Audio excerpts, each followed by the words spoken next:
지난주 미국 반도체 기업 엔비디아가 어닝 서프라이즈를 기록했죠. 덕분에 우려했던 빅테크 시장도 안도하면서 강세를 이어가고 있는데요. 이제 좀 다른 우려가 또 불거지고 있습니다. 엔비디아에 드리워진 협력사 TSMC 리스크인데요. 이건 또 어떤 얘기인지 김대호 경제학 박사와 살펴보겠습니다. 박사님 안녕하세요. 네, 반갑습니다. TSMC 하면 엔비디아 칩 생산해주는 협력사인데요. 왜 아킬레스건으로 새로 꼽힐까요? 이제 아킬레스건이라는 것은 그리스 신화로까지 거슬러 올라가는 전 세계 인류 역사에 아주 중대한 교훈을 주고 있는 어떤 신화입니다. 아킬레우스라는 신이 있었어요. 그 어머니 신이 아들 아킬레우스를 불사신, 영원히 죽지 않는 전사로 키우기 위해서 전설의 강, 신비의 강에서 물에 담궜습니다. 그런데 그 어머니가 실수를 하나 했어요. 발만 빼고 담겼죠. 아니요, 발을 손으로 잡고 있었단 말이죠. 네네네. 그러니까 그 발에는 물의 신비로운 기운이 안 들어온 거예요. 그래서 아킬레우스라는 장군은 뭐 그리스의 신이죠. 아주 절대 죽지 않고 전쟁의 불패인데 다만 발 뒤쪽에 그 어머니가 손으로 잡았던 부분 그쪽은 칼 맞으면 이제 언제든지 죽을 수 있는, 그런데 트로이 전쟁에서 실제로 그 비밀이 드러나서 아킬레우스를 맞아서 아킬레우스는 사망을 합니다.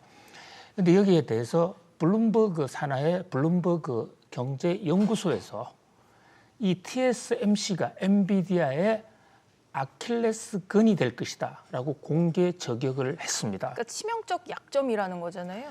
그렇습니다. 아킬레우스는 모든 것은 완벽하지만 치명적 약점이 하나 있는데, 엔비디아 요즘 정말 잘 나가지만 엔비디아에도 치명적, 엔비디아도 망할 수 있는 약점이 하나 있다. 그 약점이 바로 TSMC다 라는 얘기예요. 그러니까 잘 지적해 주시면 TSMC는 엔비디아의 거의 모든 GPU 생산을 전담하고 있는 하청 회사입니다. 사실 TSMC는 엔비디아 덕에 뭐 주가도 오르고 요즘 그야말로 잘 나가고 있어요. 그런데 동맹군으로 알았던 TSMC가 엔비디아를 때려잡을 수 있는 아킬레스건이다. 이 블룸버그 연구소의 분석 결과가 뉴욕 증시에 상당히 지금 화제가 되고 있는데요.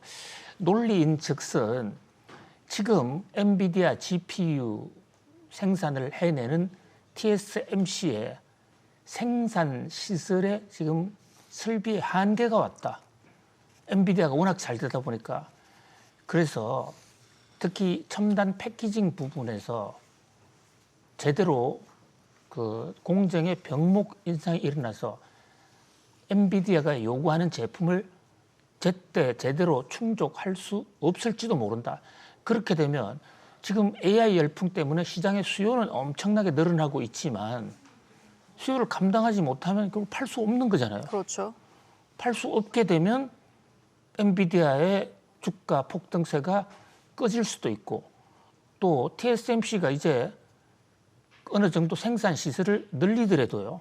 지금 TSMC의 경쟁자들이 많잖아요. AMD라든지 여러 가지 회사들이 지금 연이어서 GPU 생산을 하고 있는데 그 GPU 생산 역시 TSMC에서 할 거거든요. 그럼 엔비디아는 이제 낙동강 오리알, 아니 태평양 오리알이 될 수도 있다. 이런 우려를 했는데 사실 이 우려가 이번이 처음이 아닙니다. 엔비디아 주가가 아주 폭등을 할 때, 엔비디아 주가가 폭등을 할 때도 실적 발표를 앞두고 많이 주가가 많이 급락을 하기도 했었죠. 그 당시에 엔비디아 주가 급락 공포가 수요가 부족할 것 같은 그런 전망 때문이 아니었습니다. 지금 인공지능에 대한 수요는 누가 뭐래도 폭발적으로 늘어나고 있어요.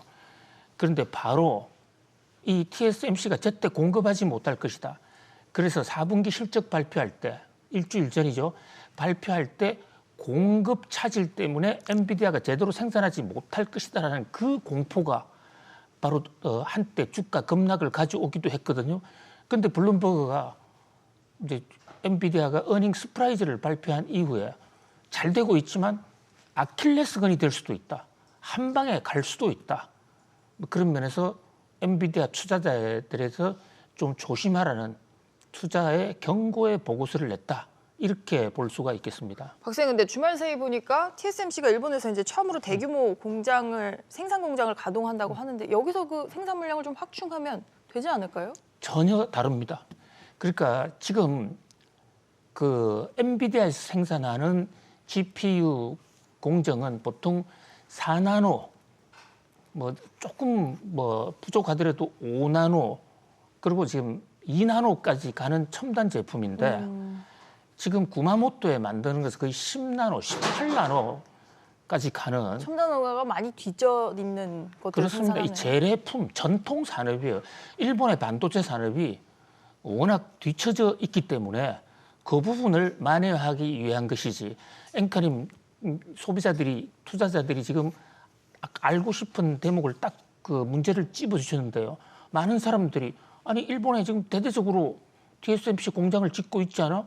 그쪽에서 주면 되지 않아? 제품이 다른 거예요. 공정 자체가 다르다는 것이죠. 오히려 일본 때문에 지금 TSMC는 돈을 잘 벌고 있지만 일본의 지금 구마모토 하나뿐만이 아니라 일본 전역에 공장을 지금 여러 개 짓고 있어요. 거기에 돈이 들어가기 때문에 엔비디아를 위해서 과연 공정을 더 늘려야 되느냐, 그 돈은 어디서 조달하느냐는 오히려 고민이 있는 거예요. 오히려 선택과 집중에는 더 방해가 될 수 있겠네요. 그렇습니다. 그러니까 2나노, 그러니까 그 일본에 지금 1공장이 만들어져서 대규모 생산 공장 가동을 시작했고 2공장까지 만들어져야 그래도 첨단화 반도체가 될까요? 아닙니다. 이 공장도 첨단하고는 거리가 멀어요. 네. 기본적으로 TSMC의 일본 공장은 지금 일본은요 80년대 세계 최대의 반도체 국가였었는데 그 후로 미국과의 그 반도체 전쟁을 벌인 이후에 사실상 포기를 해버렸습니다. 그래서 포기를 했다면 다른 산업에서 훨씬 돈을 잘 버니까 그것을 버린 것이죠. 그래서 지금 반도체 장비나 소재 부품 쪽에서는 일본이 세계 1등이에요. 그런데 반도체 제조는 손을 놔버렸습니다. 그 틈에 이제 메모리는 한국의 삼성전자, 그리고 비메모리 쪽에 파운드리는 대만의 TSMC가 치고 나왔는데요.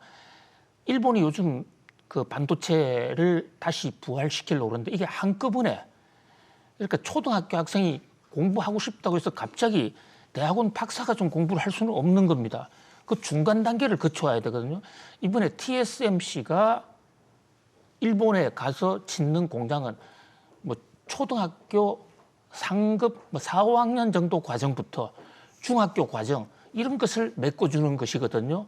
그러니까 전 세계에 지금 AI 반도체 수요를 충족시키는 것하고는 전혀 무관하고 다만 일본의 반도체 굴기를 세우는데 굉장히 큰 기여가 될 것이다. 지금요 일본 언론들이 TSMC의 구마모토 공장 건설을 아주 뭐 대서특필하고 있습니까? 두 손 모아서 아주 대대적으로 환영을 하고 있습니다. 그러면서 1853년에 있었던 페리 제독의 흑선 일본 도착. 사실 그것 때문에 처음에 일본은 상당히 당황했습니다만 미국과 협력을 하면서 메이지 유신과 또 일본 근대화를 이뤘거든요. 그래서 이 구로훈에라는 게 흑선을 얘기하는 일본식 그 발음이에요. 그런데 지금 TSMC가 신판, 구로훈에다, 흑선이다. 그 얘기는 흑선이 왔을 때요. 일본은 돛담배 타고 있는데 흑선은 철강으로 된 거대한 배를 일본 사람들이 처음 본 거예요. 그러니까 어마어마한 기계를 처음 보고 일본이 놀랐는데 거기서 도망가거나 때려잡지 아니하고 미국과 협력을 했다. 그것을 메이지 유신 세력들의 최대 업적으로 보고 있거든요. 바로 TSMC 지금 반도체 오는 거. 제2의 흑선급이라는 거죠? 그렇습니다. 근데 그게 등급이 18나노 이런 정도예요. 그러니까 첨단하고는 관계없지만 일본의 허리를, 그러니까 초등학교, 고학년, 중학교 정도 과정을 키워주면 일본이 살아날 것이다. 그런데 지금 우리나라의 반도체 산업의 상당 부분이 최첨단은 우리도 2나노급에 거의 접근하고 있지만 상당 부분이 이 TSMC가 구마모토에 짓고 있는 이 공장과 경쟁 관계에 있어요. 그런 면에서 TSMC의 구마모토 공장 건립 또 이 공장까지 짓기로 하고 일본이 대대적인 지금 국가 보조금을 주기로 했거든요. 이것은 한국 반도체 산업에서는 뭐 직격탄, 엄청난 위협이다 이렇게 볼 수 있습니다. 가뜩이나 지금 반도체 관련 질주가 전 세계적으로 이루어지고 있는데 이런 질주에도 가뜩이나 국내 삼성전자는 또 온기가 안 돌지 않습니까? 이거 왜 이렇게 괴리가 있을까요? 그렇습니다. 전 세계 반도체 회사들 그야말로 하루가 다르게 들끓고 있습니다. AI 열풍 때문이죠. 그런데 우리나라 반도체 회사 중에서도 특히 대한민국 대장주라고 하는 삼성전자는 주가가 미지근합니다. 과거에 뭐 100층까지 갔는데 지금 70층에서 오락가락하고 있는 상태거든요. 자, 삼성전자 요즘 악재가 상당히 많습니다. 우선 엔비디아가 GPU 생산을 많이 하고 설계해서 생산 주문을 하고 있는데 그게 삼성으로는 오지 않고 TSMC가 거의 가져가고 있죠. 거의 대부분 TSMC로 가기 때문에 AI 열풍 속에 삼성전자는 그 혜택을 하나 못 받고 있어요. 오히려 TSMC와 격차는 점점 벌어지고 있습니다. 그다음에 적층 메모리라고 하는 HBM, 고대역 메모리라고 그러죠. 이것도 원래 미국 회사들, 패블리스들이 삼성전자에 먼저 생산을 해달라 주문을 했는데 삼성전자가 돈이 안 된다고 우리는 못하겠다고 버텼어요. 그 공백을 SK 하이닉스가 치고 들어온 거거든요. 그래서 HBM, AI의 메모리 혜택을 본다는 HBM은 SK 하이닉스가 선점을 했죠. 그뿐만 아니라 미국의 지금 마이크론 같은 회사도 지금 빠르게 치고 나오고 있는 것입니다. 그러니까 AI 열풍과 삼성전자는 관계 나스팅, 관계 없다 이렇게 된 거죠. 거기다가 지금 인텔이 안 하던 파운드리 공장을 지금 완공을 했습니다. 삼성전자 잡겠다라고 선전포고를 했잖아요. 그렇습니다. 아예 목표 타도사. 인텔이 CPU에서 세계 1등이에요. 근데 파운드리 부분에서는 제로였거든요. 근데 지금 삼성전자의 목표는 타도 TSMC인데 이 TSMC 점유율이 60%, 삼성전자는 13% 정도 돼요. 갈 길이 바쁜데 인텔이 나와서 우리 곧 삼성전자 파운드리도 따라잡을 거야. 뭐 그런 면에서 삼성전자는 사실 좀 멘붕이 됐다 이렇게 볼 수가 있습니다. 박사님 그럼 리스크를 많이 짚어주셨는데 삼성전자는 길을 어디서 찾아야 돼요? 물론 비장의 한 수가 있지 않겠느냐. 신중하게 지금 발표를 하지 않는다 이렇게 보는 것이지 삼성전자가 완전히 졌다라고는 생각하지 않습니다. 그리고 삼성전자가 사실 말로만 파운드리를 한다고 그러고 파운드리에 투자를 많이 안 했더랬어요. 그런데 삼성전자의 최첨단 기술 자체는 지금 TSMC와 거의 대등하고 어떤 경우는 좀 더 앞서 있거든요. 지금 새로 지금 엔비디아를 잡겠다고 하는 많은 회사들 이 반도체 GPU 설계를 하는데 그 회사들의 생산 시설을 지금 생산 공장을 제대로 확보하지 못하고 있거든요. 그거를 좀 가져와야겠구나. 네. 가져오는 그리고 또 거기에 대해서 좀 준비도 좀 하는 어떤 신의 한 수가 필요한 것으로 보여집니다. 알겠습니다. 연계되는 이야기인데요. 뉴욕 증시가 들으신 것처럼 반도체 파티를 이어가고 있죠. 그런데 투자의 귀재로 불리는 워런 버핏 버크셔 해서웨이 회장은 오히려 지금이 투자할 곳이 없다라고 혀를 내두르고 있습니다. S&P 500 지수가 연일 최고점을 경신하는데도 버핏이 이렇게 말하는 이유 이어서 살펴보겠습니다. 박사님 보통은 투자할 돈이 없지 투자처가 없지는 않잖아요. 근데 버핏 회장은 왜 반대로 말을 하는 걸까요? 그렇습니다. 버핏은 1년에 한 번씩 투자자하고 교신을 합니다. 이른바 버핏의 레터라고 그래서 버핏에 서한 버핏의 편지로 볼 수도 있는데요. 1년 동안 참고 참았던 얘기를 현재 상황에 대해서 한마디 어떤 신의 한 수의 조언이다 이렇게 볼 수 있는데요. 이번 연례 서한에서 굉장히 두드러진 점, 요즘 뉴욕 증시 카지노 같아. 라스베가스 카지노. 자, 카지노는 실력 있거나 예측이 필요 없어요. 그냥 이 돌리는 것은 운이죠, 운. 하늘의 뜻. 물론 그 안에서 블랙잭 같은 것은 조금 머리를 쓰면 조금 벌 수도 있는데 그것도 확률이 51대 49 정도밖에 안 되기 때문에 굉장히 위험한 것입니다. 지금 버핏은 지금 뉴욕 증시 참여자들이 감정적으로 안정치 않다. 그러니까 감정적으로 제정신이 아니야.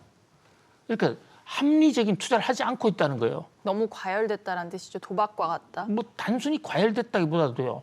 그냥 좀 된다 싶으면 우르르 계산도 안 해보고 몰리고 또 진짜 좋은 회사는 옆에 쳐다보지도 않고 그러니까 같이 시장에 참여하는 투자자들이 정신이 나가 있는 사람들인데 그 사람들하고 같이 투자를 해서 내가 평소에 왔던 가치 투자론이 제대로 적응이 될 수 있겠는가?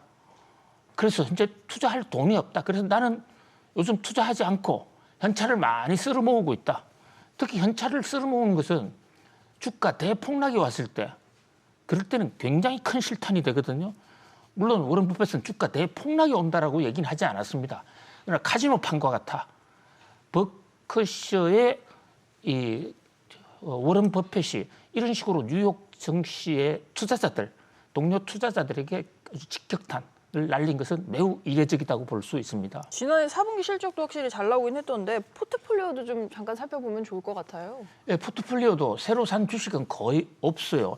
굳이 샀다면 일본 5대 종합사, 지금 일본 주가 잘 나가고 있는데 그 심화를 바로 스타트를 워런 버핏이 열었습니다. 작년 4월 달에 저희들도 소개를 여러 번 해드렸지 않습니까? 해드렸죠. 이토추, 마루베니, 미쓰비시, 미쓰이, 스미토모 이런 일본 종합 상사가 잘 될 거야? 그때만 해도 일본 주식이 그렇게 뜨고 있지는 않았거든요. 자, 그다음에 옥시덴탈 페트롤리움, 석유. 지금 전기차 이런 와중인데 오히려 석유를 샀어요.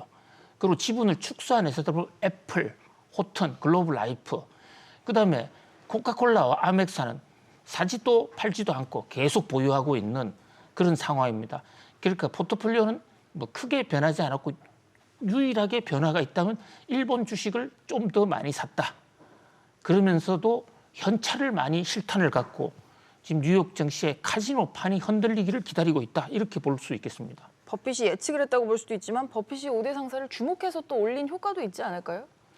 그렇습니다. 그것은 뭐 닭이 먼저냐 알이 먼저냐 하지만 어쨌든 뭐 서로가 물고 물리면서 지금 일본 증시가 굉장히 뜨고 있는데 버핏은 작년에 거의 일본 종합 상사 외에는 주식을 거의 안 샀는데 버핏이 산 주가가 오르는 바람에 버핏은 그야말로 또 대박 투자로서 또 한 번 신의 한 수를 보여줬다라고 할 수 있겠습니다. 알겠습니다. 오늘 월요일 아침 저희 오늘 기업 오늘 사람이 준비한 소식은 여기까지입니다. 박사님 오늘도 잘 들었습니다. 감사합니다. 고맙습니다.